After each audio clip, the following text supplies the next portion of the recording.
There's a formula to it. A very simple formula.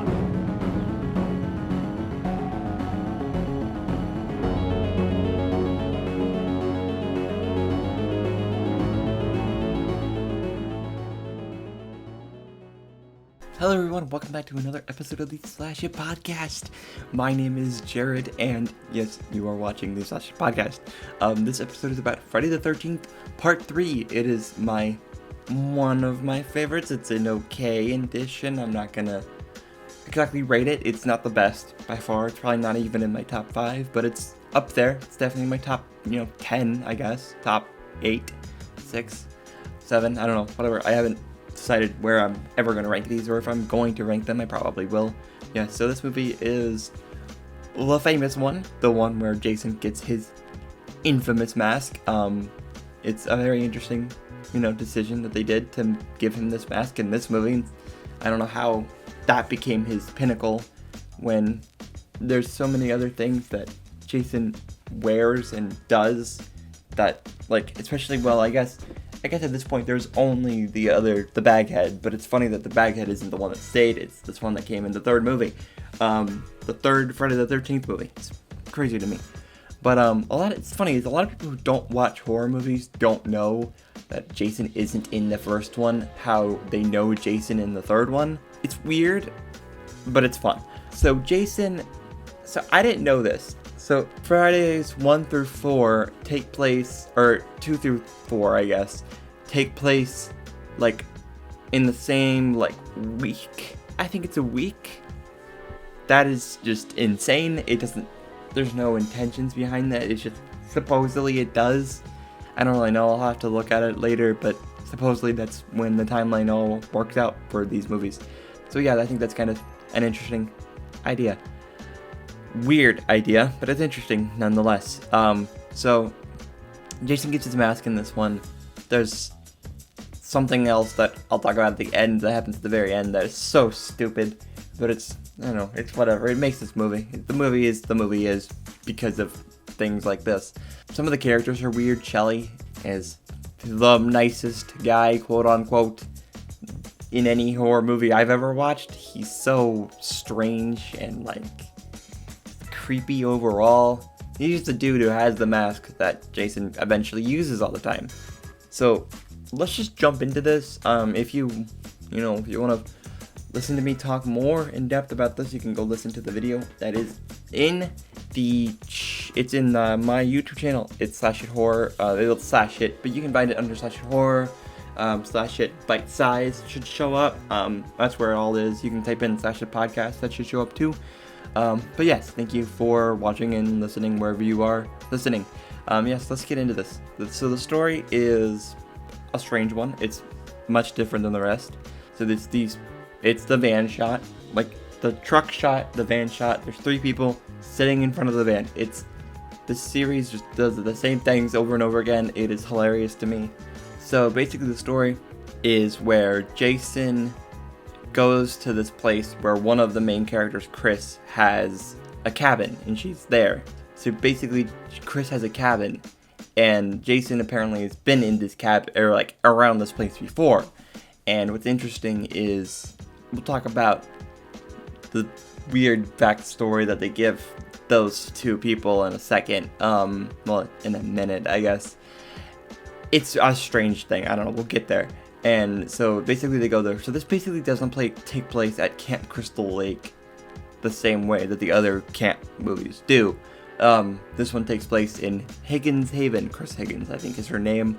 That's where it takes place. And so basically what happens is, there's a barn. So they get there, and then 2 of them leave. Her name is Vera, and then there's Shelly. They leave. They go to a store. A gang members take them, they get them, they hurt them, or they take their wallet or whatever, and then they take the wallet back. They leave. They come, and the gang comes and siphons their gas. So they're around. They die by Jason, because of course they do. That's how these things work. They die by Jason. Jason likes to kill people. That's just how these things work. I don't know. It's just very obvious at this point. All of these characters that we know are only there to die. I find them funny. I don't know, I just think it's really weird how that works. But, so basically that's what happens. They die. Chris goes back and they see, Chris goes and finds a bunch of, like, stuff. She comes back. We'll talk about her in a second. So what happens is they die, right? They all die in the barn. And, the three characters go, like the other characters in the movie. Two of them, one of them does a hand walk and gets killed. And the story, there isn't really much of a story at all. I'm kind of talking about the kills, so we'll move into that section. But there's really no, like, main story, like a good story that's worth it. It's just kind of like, it has a little bit of a story, but it's a different feeling than the rest, which I don't love. I don't really love how they did this in these movies. It feels fake, I guess, in a way. So yeah, we'll talk about that in a minute. So we'll move on to the kills. So there's a kill. So we'll talk about this first before we get into the kills. I don't know why I didn't talk about this earlier. Part 3 was shot for 3D. And when I say it was shot for 3D, I mean they sacrificed everything for 3D. Half the shots are 3D. It's so annoying. My brain hates it. It drives me crazy. It is up the wall. It's stupid sometimes. Like, some stuff will just be pointing at the camera for no reason. Like, that's what they did. They cared less about the story, which is kind of apparent, and more about getting the wallet to be thrown at the camera right. It drives me crazy. I hate it. So the kills are kind of cool. I do like the kills, however. Like, there's the one where it's the first kill after Jason gets his mask. He points the spear gun at Vera, and shoots, and the spear gun goes directly at the camera, and that's a cool kill. It just looks cool at it coming, like, right at you. It's cool. I don't know, but so there's the earlier kill. There's two people at the beginning of the movie. They both die by Jason in, like, little ways. Harold and Edna. Don't know why I didn't talk about them yet. They're so strange. They own a pet shop. They own a shop, and there's a rabbit that eats the celery in the shop, and then he's, like, taking milk right out of the bottle and putting it back on the shelf. I don't know. It's weird, but they both die. That's all that matters. They both die. That's really all that matters. They both get, like, one of them gets a cleaver in his chest, and I think Edna dies something similar. It doesn't really matter. There's nothing, like, important about the kills. They're just kind of whatever. Oh no, wait. Hers is kind of cool. I forgot. So she gets grabbed by the back of the head through the window, and then gets a needle pointed straight out of the front of her mouth, and it, like, comes at the screen a little bit. I don't know. It's cool. That one's cool. The other one's just kind of, whatever. It's a knife in your chest. It's not that important. So the next, one of the really cool kills, one of my favorites is, I think his name is Andy. He comes and he does a handstand down a hallway, and in the hallway he like does a handstand, and Jason comes and, like, machetes him straight, in the center of his legs, and that kill's bad. And then right after that, the next kill we get is his girlfriend gets killed in the most classic Friday the 13th way possible, through the bed, but his body is hanging above her, and I think that's kind of cool. That's a cool kill. I don't know, I like that kill. It's fun, I guess, in a way. I don't know. We'll see. It's fun. I think it's fun. So then Jason kills, he kills the three people. So the people in the barn, the gang members, I guess. He stabs, Fox is her name. He stabs her through the chest with a pitchfork and pins her to one of the support beams. And then Loco, I think is his name, gets stabbed, 3D pitchforked through the chest, and you can, like, see the pitchfork coming at you. I don't know, it's interesting, I guess. It's just kind of whatever, because a lot of these kills are sacrificed for the 3D aspect of it, and it's kind of apparent, which I don't really love. It's kind of annoying a little bit about how they're very, like, obvious about it. Yeah. So that's most of the kills. I mean, and then Jason gets hit in the head, and that's why he has the mask cut in his head, because a lot of the times Jason, if you see some masks, a lot of the times, like, his mask will deteriorate, and he'll have the stuff from the previous movies. This is where Jason gets the mask cut in the center of his mask, which I think is kind of cool. I like it. It's fun. I'm going to talk about a little bit about my least favorite part of this movie. Well, the least part, my least favorite serious part of this movie, and then there's another part that's just like funny, stupid. So Chris was in a fight with her parents. She runs into the middle of the woods and meets Jason. And she says that Jason grabbed her and like dragged her somewhere, and then she wakes up in her bed and forgets about it. And it's like, it's kind of hinting at that Jason may have done something that Jason would have no interest in doing. Jason is not interested in that stuff, so he wouldn't have done that. I'm specifically working around it. You can hopefully get context clues to what I'm talking about. And it's like so not Jason at all. Like, it's not Jason, and I don't know why they decided to include that part. I kind of wish they didn't, obviously. It makes me feel weird about what they're trying to do in this movie. And it's like just so strange. So it basically was it was how they decided to make it so Chris knew who Jason was. But why did it matter? I don't know. Like, why did it matter? No one else knew who Jason was before this point. I don't know. Maybe it was so that they like knew who Jason was, but they did a really bad job of that. You know how there's like the backstory or whatever. Maybe that was what they were trying to do in this, which I think is just stupid. I don't know. It's confusing. So that's just a really strange thing. And now we'll talk about another funny, stupid thing, and then there's another funny, stupid thing after this that we'll talk about. So the ending of the movie, Jason gets hit over the head with the axe in like his mask. That's how the movie ends. And then our main final girl, Chris, gets in the back of a police car, kind of forcibly, and she starts like screaming, and then she starts laughing. So basically she has PTSD from this entire event. That's great. I mean, she's probably the most serious, like, actual, like, based in reality final girl, because you would have a bunch of PTSD from, you know, seeing your friends die. But, so then we cut. So before that happens, right? Before that point, she stabs, like, hits Jason with a machete or an axe or something, whatever it is. And then she goes and gets in a canoe. And if you've seen a Friday the 13th movie, you know why she's getting in a canoe.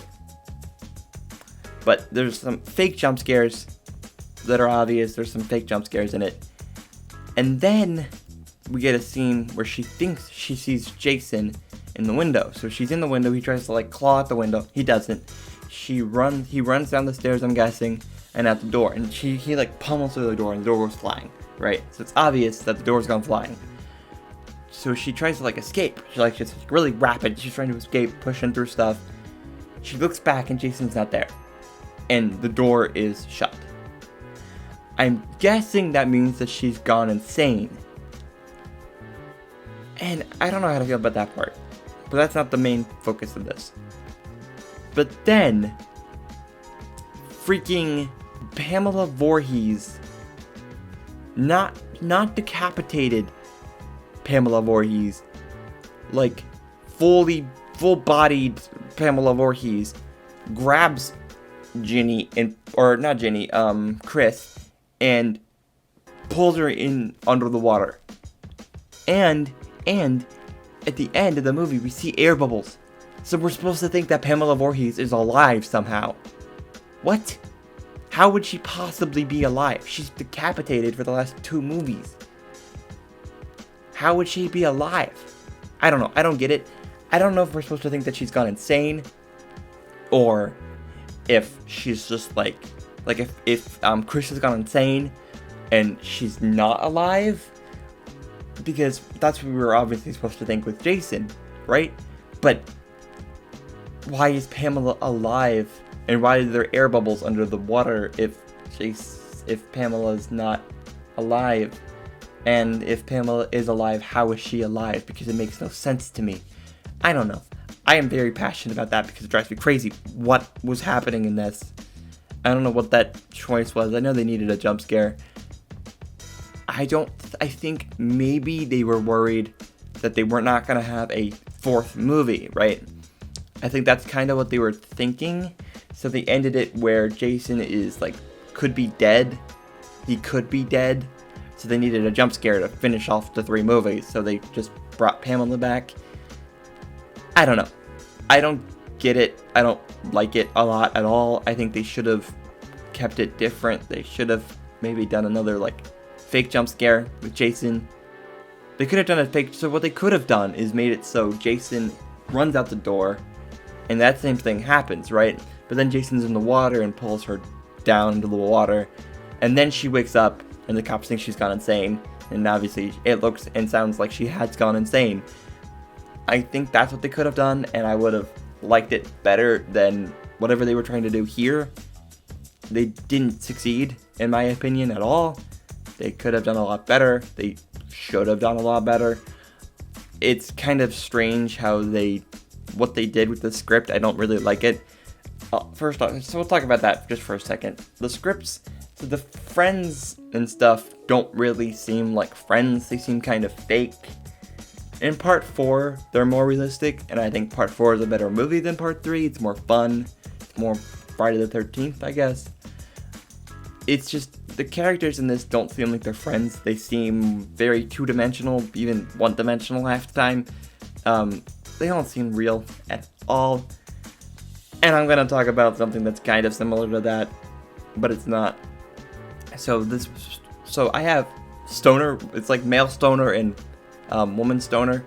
Those are the 2 names of the Stoner characters in my brain. I don't even know if they have a name, but they're not really, important to the story really at all. I forget their names. I'm sure they have a name, but I don't know it. She finds a body of Shelly. Yeah, spoiler alert, Shelly dies. Oh my. She runs. And this is by far the worst acting I have ever seen in a Friday the 13th movie or in anything ever. It is so cheesy. It's so bad. She runs down the stairs or down the stairs going, "Oh my god! Oh my god!" I'm not even kidding you. It's that bad. Like, I probably did just as good as she did, and I am not an actor in any way. I mean, I probably could act in something, but I could act better than she did. It's so bad. It is actually, and she just runs around the house screaming. She doesn't do anything. There's no intention. She's just screaming. It's so awkward. It's so bad. I don't know. It is terrible. Terrible, terrible, terrible, terrible, terrible. I can't even, describe to you how bad that acting is. So we're gonna move on a little bit. I'm just gonna talk about the entire movie. In my opinion, it's about the entirety of the movie. Basically, Jason he becomes the person we know a little bit. He gets the mask in this one, which I think is why people think that this movie's better than a lot of the other ones. Well, yes, you have to give it credit, obviously, credit where credit is due for giving Jason his mask in this movie. It's not a good movie. It's not the best. I think either part 4 or part 7 is the best. That's probably my opinion on it. I don't know. We'll see when I rewatch them, and for all these podcast episodes, we'll see where my opinion lies. I think I had the most fun in Jason Lives. That one was really fun. It felt very cool. It felt very not like Jason-esque. This one is not as good. Part 2 is a better movie. Freddy vs. Jason's a better movie. And even the remake's a better movie than this one. To be completely honest with you, the remake's a better movie than some of these sequels. I think the remake's a better movie than the first one. If you just made it a Jason sequel the same way. So if you made it a Jason sequel where if you made the Friday the 13th movie, how they directly talked about it in the original. How Halloween did it, where Halloween 2018 called straight back to Halloween, the original. If they did that with this Friday the 13th movie, I think people would like it better.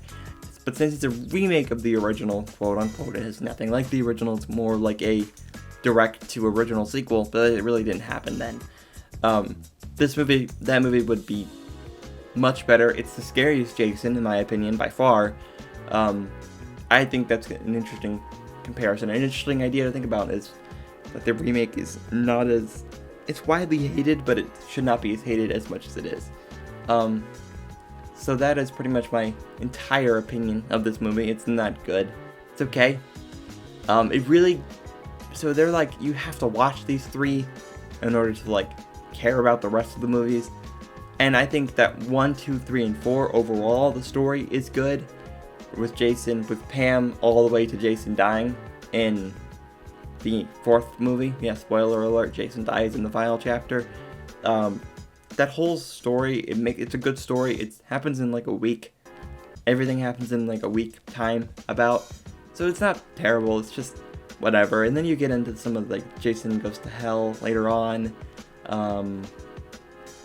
Jason Goes to Hell, Jason X. They're all kind of just weird later on.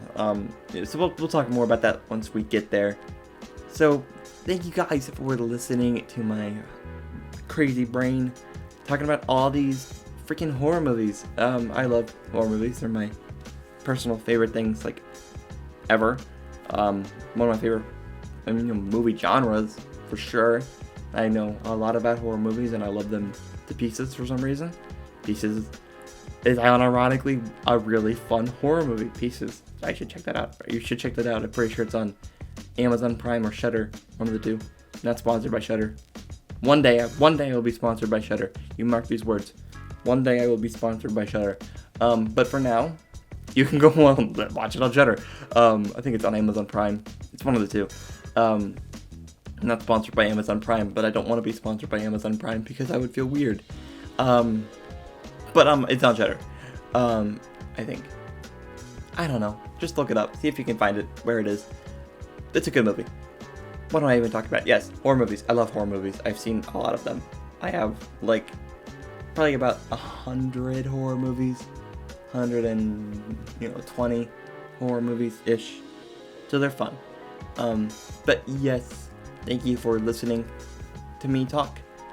If you're listening to me on a app like Apple Podcasts or Spotify, you can go look at my YouTube channel. You can type up the name of this podcast episode. They're usually the same. Or you can look up SlASH it. It should show up too. You can look up SlASH it Bite Size, and that should show up as well. That'll be my channel name. You can follow, like, and subscribe if you so choose. That would be much appreciated. And if you were listening on one of those apps, Apple Podcasts or Spotify, and I would like you to maybe rate whatever you decide this podcast is worth rating. I think it's a good podcast. I have fun with it, but of course, that is up to your opinion on everything that happens in this podcast. So rate it what you decide it is worth it. Ratings, just in general, are a good indication of how I'm doing for me. So if you rate it, 2 stars, it helps me know where I'm at. If you rate it 5 stars, it helps me where I'm at. So yes, thank you very much for listening and subscribing. You can follow me on Twitter and Instagram. If you have any questions or like suggestions, you can follow me on both of those. It's at @SlashItHorror, and you can DM me or at me, and I will get back to you, and you can start a little conversation, I guess. You can tell me like if you think I should do a certain video, like a certain movie covered on the podcast. I can do that. If you want to talk to me about what you think of my certain opinion on a certain movie, that's okay too. I'm cool with that. I also have a Reddit subreddit. It's /itHorror. You can subscribe to that subreddit if you so choose. I don't really advertise it very much, but you can do that if you so choose. It would be appreciated as well. Thank you for listening, following, and subscribing. Thank you guys for listening. I actually do really appreciate it. It's one of my favorite things I do, and then my entire existence, I guess, is all fun. It's fun. I love doing this stuff. It's one of my favorite things I've ever done in my entire life. I've made content for probably about 6 years now, 5 years now, overall. and it's fun. I enjoy it. But yeah, thank you guys. Remember, treat every day like it's Halloween.